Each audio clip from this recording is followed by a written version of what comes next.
Johann. Era em Paris, num bilhar. Não sei se o fogo do jogo me arrebatara, ou se o Kursk e o coração me queimaram demais as ideias. Jogava contra mim um moço, chamava-se Arthur. Faltava um ponto a meu adversário para ganhar. A mim faltavam-me não sei quantos, sei só que eram muitos e pois requeria-se um grande sangue frio e muito esmero no jogar. Soltei a bola. Nessa ocasião, o bilhar estremeceu. O moço loiro, voluntariamente ou não, se encostara ao bilhar.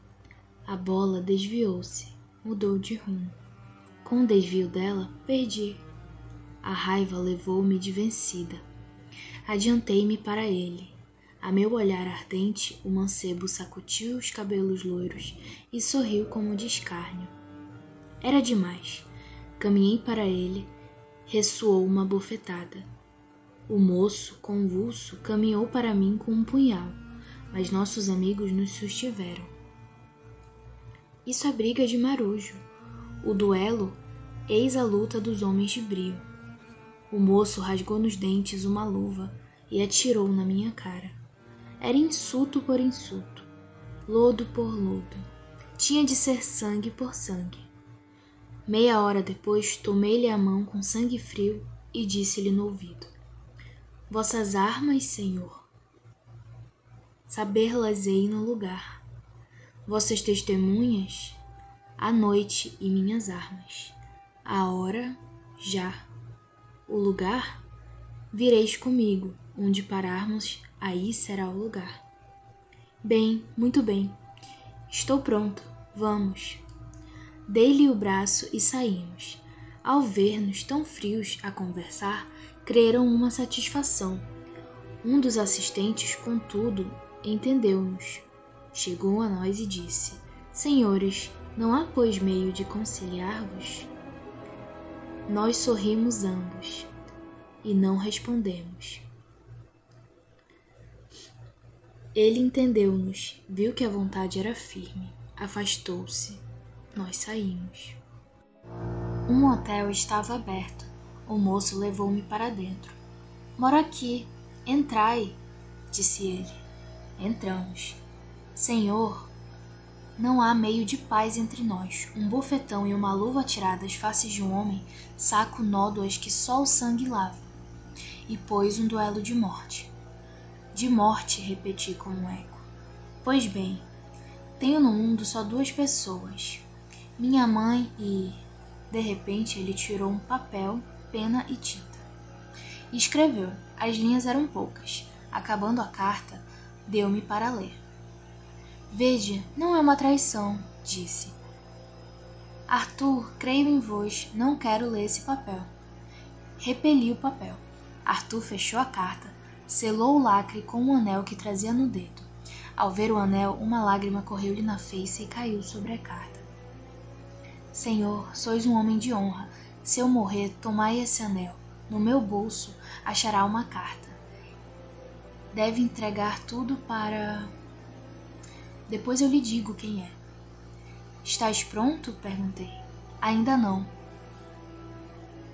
Antes de um de nós morrer, é justo que brinde o moribundo ao último crepúsculo da vida. Não sejamos abíssimos demais. O sol no cinábrio do poente ainda é belo. O vinho do Reno correu em águas de ouro nas taças de cristal verde. O moço ergueu-se. Senhor, permita que eu faça uma saúde convosco. A quem? É um mistério. É uma mulher, porque o nome daquela que se apertou uma vez nos lábios, a quem se ama, é um segredo. Não o fareis? Seja como quiserdes, disse eu. Batemos os copos. O moço chegou à janela, derramou algumas gotas de vinho do Reno à noite, bebemos. Um de nós fez a sua última saúde, disse ele. Boa noite para um de nós. Bom leito e sonos sossegados para o filho da terra. Foi a uma secretária, abriu-a, tirou 2 pistolas. Isto é mais breve, disse ele. Pela espada é mais longa a agonia. Uma delas está carregada, a outra não. Tirá-las, emos a sorte. Atiraremos a queima-roupa. É um assassinato. Não dissemos que era um duelo de morte, que um de nós deveria morrer? Tendes razão. Mas dizei-me, onde iremos? Vinde comigo, na primeira esquina deserta dos arrabaldes. Qualquer canto de rua é bastante sombrio para 2 homens dos quais um tem de matar o outro. À meia-noite estávamos fora da cidade. Ele pôs as 2 pistolas no chão. Escolhei, mas sem tocá-las. Escolhi. Agora vamos, disse eu. Esperai, tenho um pressentimento frio e uma voz suspirosa me geme no peito. Quero rezar. É uma saudade por minha mãe. Ajoelhou-se. À vista daquele moço de joelhos, talvez sobre um túmulo, lembrei-me que eu também tinha mãe e uma irmã, e que eu as esquecia. Quanto a amantes, meus amores eram como a sede dos cães das ruas, saciavam-se na água ou na lama. Eu só amara mulheres perdidas. É tempo, disse ele. Caminhamos frente a frente. As pistolas se encostaram nos peitos. As espoletas estalaram. Um tiro só estrondou. Ele caiu quase morto. Tomai, murmurou o moribundo e acenava-me para o bolso. Atirei-me a ele, estava afogado em sangue. Estrebuchou 3 vezes e ficou frio. Tirei-lhe o anel da mão, meti-lhe a mão no bolso como ele dissera. Achei 2 bilhetes. A noite era escura, não pude lê-los. Voltei à cidade. À luz baça do primeiro lampião vi os 2 bilhetes. O primeiro era a carta para sua mãe. O outro estava aberto. Li. A 1h da noite da rua de número 60, primeiro andar, acharás a porta aberta. Tua G. Não tinha outra assinatura. Eu não soube o que pensar. Tive uma ideia. Era uma infâmia. Fui à entrevista. Era no escuro. Tinha no dedo o anel que trouxera do morto. Senti uma mãozinha acetinada tomar-me pela mão. Subi. A porta fechou-se. Foi uma noite maravilhosa. A amante do loiro era virgem. Pobre Romeu. Pobre Julieta. Parece que essas 2 crianças levavam a noite em beijos infantis e em sonhos puros. Johan encheu o copo, bebeu, mas estremeceu. Quando eu ia sair, topei um vulto à porta. Boa noite, cavalheiro. Eu vos esperava há muito tempo. Essa voz pareceu-me conhecida. Porém, eu tinha a cabeça desvairada. Não respondi. O caso era singular. Continuei a descer. O vulto acompanhou-me. Quando chegamos à porta, vi luzir a folha de uma faca. Fiz um movimento e a lâmina resvalou-me no ombro. A luta fez-se terrível na escuridão.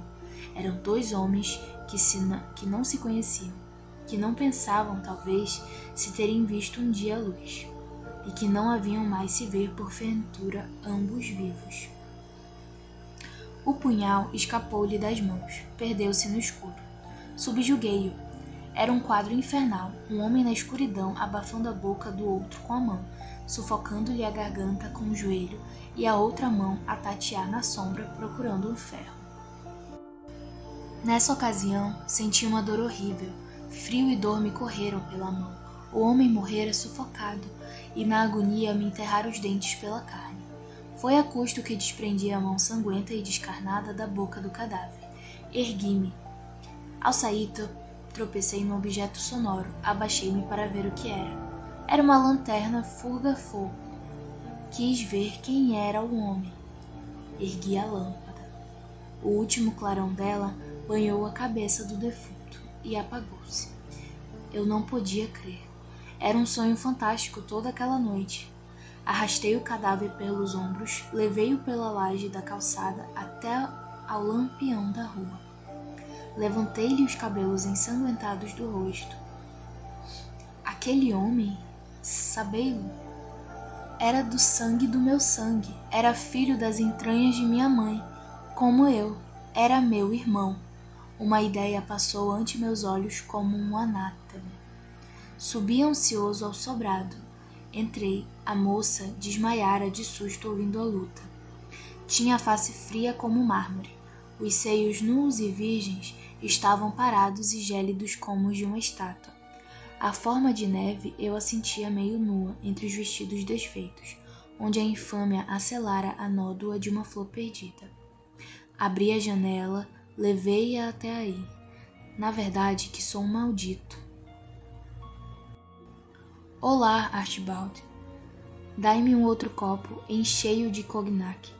Enchei-o até a borda. Vede, sinto frio, muito frio. Tremo de calafrios e o suor me corre nas faces. Quero o fogo dos espíritos, a ardência do cérebro ao vapor que tonteia. Quero esquecer tudo isso. Que tens, Johan? Tiritas como um velho centenário. O que tenho? O que tenho? Não o vedes, pois? Olá, ouvinte! Estamos começando mais um episódio do Little Horror Stories Podcast. Então, estamos no episódio 5 e esse episódio tem como título Um Episódio na Taverna. Então, no começo você acompanhou a Julie narrando o conto de terror de Johan, que ele está dentro de uma coletânea com outros contos, que tem como título Noite na Taverna. Então, como o título já diz, a gente vai passar esse momentinho aqui numa taverna, vamos imaginar assim. Então, hoje, seremos somente eu e a Julie para apresentar e falar um pouco sobre esse livro e especificamente o conto de Johan, que foi o que nós escolhemos para apresentar. E no próximo episódio teremos a Julie, teremos a Sindel e teremos o Carlos apresentando outro conto, né? Então acompanhe no próximo episódio também. Então, Noite na Taverna, ela foi escrita, essa obra foi escrita pelo Álvares de Azevedo. Ele foi um autor bastante significativo para o romantismo brasileiro. E esse livro, ele logo se tornou um clássico da literatura brasileira, mesmo contendo contos fantasiosos, macabros e escabrosos para a época.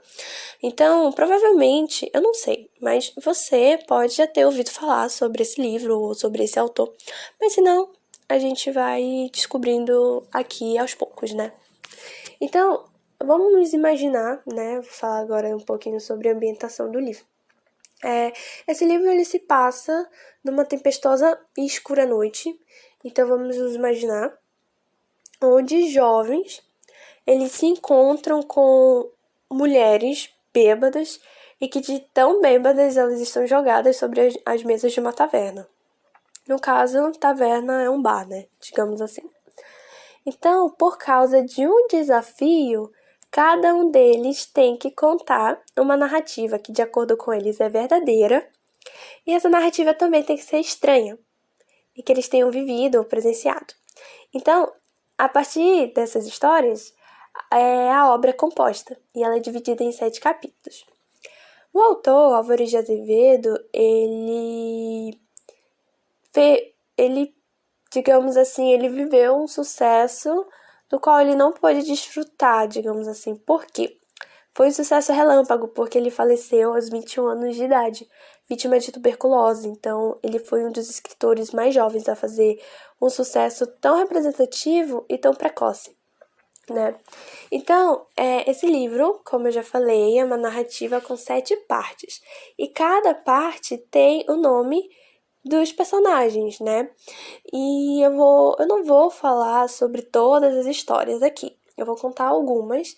E aí, posteriormente, você pode pesquisar, né? E que com certeza você vai encontrar na internet para poder descobrir mais sobre os contos que eu vou falar aqui e os outros que eu não vou conseguir falar, tá? Mas assim, apesar de toda essa ambientação e de ter esse elemento mais fantasioso, nós podemos encontrar também nessa obra elementos satânico, romanescos, né? E outros elementos que tornam a história mais envolvente, porque não é uma história parada, porque nós temos assuntos como corrupção, adultério, incesto, necrofilia, traição, assassinato por vingança. Então nós temos todos esses elementos que complementam a história para trazer esse ar, digamos assim, mais pesado, mais tenebroso. Então, mais especificamente, o conto de Orhan, ele possui alguns elementos do subgênero terror. Além de que nós temos uma mistura, assim, meio que da ilusão, do real, e na obra em si também, da questão do fantástico, do real. E também temos o personagem cometendo um crime, né, um ato frio e violento, né, com outro personagem, e temos todo o suspense e medo, digamos assim, em volta desse personagem quando ele comete esse assassinato. Então nós temos toda essa atmosfera que a gente consegue acompanhar, né, e que vem antes desse clímax e o pavor com a revelação tanto de quem foi a pessoa que ele assassinou, quanto aquela revelação final, né? Então, nós temos esses elementos, assim, que deixa a gente um pouco nervoso. Eu fiquei nervosa quando eu tava lendo esse conto. E eu fiquei chocada também com o clímax, quando teve essa revelação. Então, agora eu vou falar um pouquinho sobre as partes, tá? Do livro. E vou contar um pouquinho a história, mas é bem pouco mesmo, tá? A primeira parte da obra ela é intitulada Uma Noite do Século.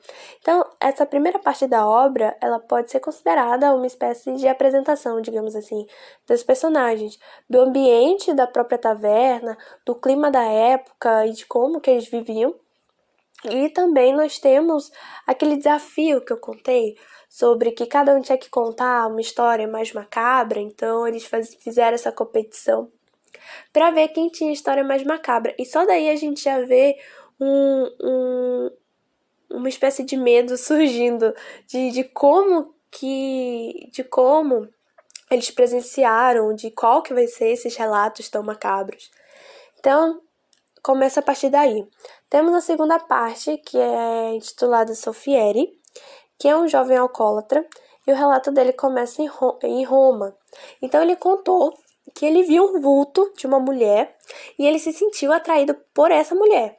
Então, sem pensar em nada, ele começou a seguir o vulto, mesmo sem saber para onde ele ia.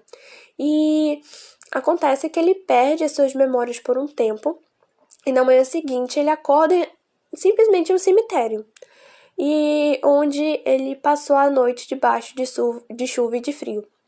Então ele fica intrigado com o que aconteceu e ele parte e retorna à sua rotina. E mesmo ele voltando para a rotina dele, depois de tudo que aconteceu, ele percebeu que, no entanto, nenhum amor, nenhum beijo satisfazia. E ele sentia essa necessidade de encontrar aquela mulher de novo, o vulto, né? Então, durante um ano, ele foi atormentado por essas lembranças e, em certo dia, após uma longa orgia e extremamente bêbado, ele foi parar novamente no cemitério diante de um caixão aberto. E então, o que aconteceu?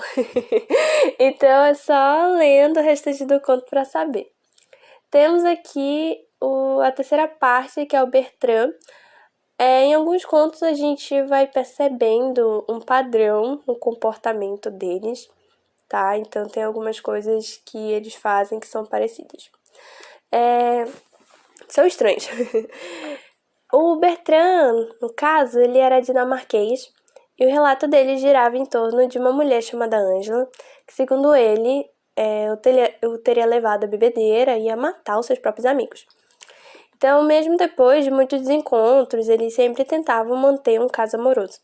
Mesmo quando a Ângela se casou com outro homem e até se tornou mãe. E certo dia, o Bertrand recebe um chamado da Ângela e, chegando até ela, percebe que ela tinha matado o marido e o filho dela. E o motivo seria que ele tinha descoberto as traições dela. E então ela resolveu matá-los e queria, naquele momento, fugir com o Bertrand.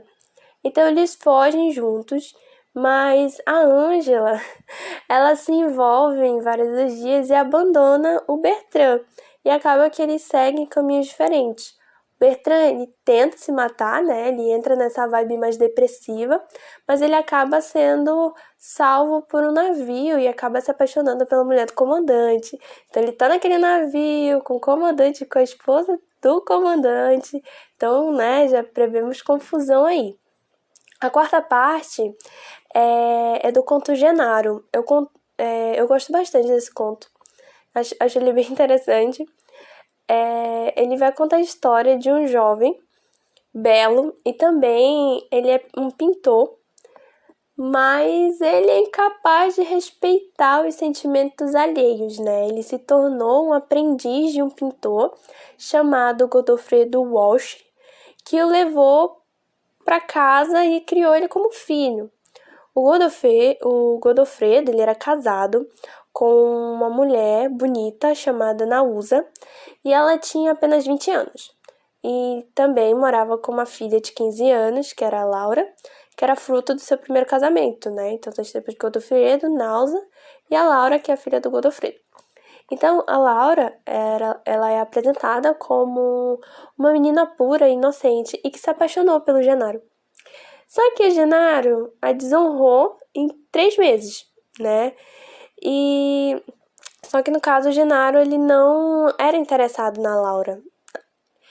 Só que, né, ela era apaixonada por ele. Então ela implorou para que ele se casasse com ela, mas ele não queria se casar com a Laura. Por quê? Porque ele era apaixonado pela Nausa, que é a mulher do Godofredo. Então, muito triste, a Laura, ela sente que perdeu a razão de viver, ela fica fraca e ela morre. Então, o Genaro acaba se tornando amante da Nausa e certa noite, Godofredo, né, que até então era apenas um observador, digamos assim, ele resolve convidar o Genaro para sair e partem rumo a um penhasco. Será que é para resolver alguma coisa? Será que o Godofredo descobriu alguma coisa, desconfia de alguma coisa, né? Porque é estranho levar uma pessoa justamente para um penhasco. Então, para saber mais da história, só lendo o restante do conto. O que eu tô contando aqui para vocês é só uma partezinha, tá? O conto, ele tem bem mais detalhes, é bem mais instigante, digamos assim. E aí temos o conto de Johan, mas esse a gente vai abordar mais especificamente já. E aí temos mais alguns contos, só que eu já vou pular para a última parte, que é a 7ª parte, que tem como título Último Beijo de Amor. Então, que já é o último capítulo, que é o final, né? A conclusão. Só que aqui também tem uma coisa que acontece, uma coisa bem interessante, né? Digamos assim. Porque após cada um deles contar os seus relatos, todos dormem, né? Já tá todo mundo bêbado nessa taverna, conversa alta, aí conversa vai, conversa vem, experiência pra cá, experiência pra lá, uma coisa mais macabra que a outra, todo mundo dorme. Então, a partir disso, entra uma mulher vestida de preto com uma lanterna na mão, vão imaginando. E ela olhava para um lado, olhava para o outro, parecia que ela procurava alguém. E aí, quando ela olha o Johan, ela vai na direção dele e crava um punhal no pescoço e o mata. Mas assim, quem era essa mulher e por que ela matou Johan? Quero saber se você, ouvinte, tem alguma ideia de quem seja essa pessoa que matou o Johan. Mas se você quer descobrir, né? Então eu recomendo que você leia o livro como um todo, até mesmo releia ou escute novamente a narração da Julie do conto Johan para descobrir essas histórias macabras e assustadoras e descobrir quem foi que matou o Johan. Porque temos nessa sétima parte, né, a revelação de quem mata. E por quê? Né? Eu acho que quando você descobrir quem mata, acho que você vai entender o porquê que isso acontece. Então, essa foi a minha apresentação do conto para você, dos contos, né, e do livro A Noite na Taverna. Então, agora vamos discutir e analisar o conto Johan aqui com você. Olá a todos os ouvintes, aqui é a Julie. Eu vou estar analisando o conto Johan com vocês. Johan é o penúltimo capítulo, né? O capítulo que segue depois dele finaliza a história dele, né? Seguindo uma certa realidade narrada, como se fosse uma sequência narrada por todos os personagens. A história do Johan ela é narrada, segundo ele estava em uma taverna em Paris e estava perdendo um jogo de bilhar. Estava perdendo para outro personagem, né, que seria seu adversário, o Arthur. Na vez de jogar, Arthur acabou esbarrando na mesa e desviou a bola do Johan, que acabou perdendo tudo. Então, irritado, o Johan desafia ele para um duelo de morte e o Arthur aceita. Eles vão para um hotel, pegam as armas e aí, né, o Arthur escreve 2 bilhetes. Esses bilhetes seriam para a mãe do Arthur e o outro ele deixa para falar depois, né, após o duelo. Eles vão para uma rua que é mal iluminada, tudo mais, um cenário bem assustador, e acontece o duelo com armas, né? Uma arma está carregada e a outra não. É o Arthur que consegue as armas. Ironicamente, é ele que morre. O Johan vence o duelo, pega os bilhetes, um endereçado à mãe dele e o outro à sua amante. Esse da amante continha um endereço e uma hora marcada, acompanhando de um anel. O Johan resolve se passar pelo outro no encontro marcado. Ele já tinha intenção de se aproveitar da amante, né? Ele dorme com a amante do Arthur e quando se retira do quarto de manhã, ele é atacado por um vulto. Então tem uma luta, os dois acabam se enrolando na escada e caindo no chão, cada um fazendo o possível para sobreviver naquela situação. E o Johan consegue matar o vulto sufocado. Quando ele pega uma lanterna e mira no rosto, ele percebe que era o seu irmão e que a moça com quem ele dormiu era sua irmã. Então a gente tem um conto aí cheio de tragédias, né? Cheio de morte, incesto. Então todas as características do mal do século, né? Que era a segunda geração ultrarromântica, né? Muito inspirados no Lord Byron. Esse estilo do Álvares de Azevedo, né? Inclusive esse livro todo no geral, é marcado por um exagero sentimental, o pessimismo, né? Diante da existência e o amor que salva mesmo que isso signifique morrer por amor. No caso aqui, né?